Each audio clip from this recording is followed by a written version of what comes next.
వీడేంట్రా బాబు ఆ పసుపు colour safety belt అయితే పైప్కి అయితే తగిలించేసి గోడకైతే బీప్ అయితే దన్ను పెట్టుకుని అయితే కోతులకైతే పాకరుకుంటూ వెళ్ళిపోతుంది. ఎక్కడికి వెళ్ళిపోతే ఏం చేస్తాడు అనుకుంటున్నారా? ఏం చేస్తామండి, ఏమీ లేదు. ఈ బిల్డింగ్ కి బ్యాక్ సైడ్ వచ్చేసేయడంతో ఒక 30 ఫీట్ల బారు మీద ఒక 50 ఫీట్ల హైట్ అయితే ఐరన్ కప్పులుగా అయితే కట్టానమాట. ఎందుకు కట్టానో తెలుసా? అక్కడ కనబడుతుంది గోడకు వచ్చేసిన తెల్ల పెయింట్ వేసుండ్రు. ఆ తెల్ల పెయింటింగ్ కోసం అయితే కట్టాము. ఈ గోవ కట్టయితే సుమారుగా 40 రోజుల నుంచి అయితే 50 రోజులు అవుతుంది. వాళ్ళైతే మాకైతే ఫోన్ చేసేవాళ్ళు, ఈ రోజునైతే తెల్ల పెయింట్ అయితే గోడకైతే వేసేసాం, మీరు గోవా ఇప్పుకొని డీసీఎం అయితే బుక్ చేసుకొని మీ మెటీరియల్ అయితే నిజామాబాద్ నుంచి అయితే హైదరాబాద్ తీసుకెళ్ళిపోండి అన్నారు.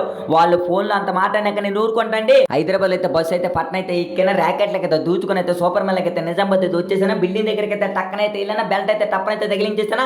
గోవా అయితే రఫా ఎక్కిపోయినా.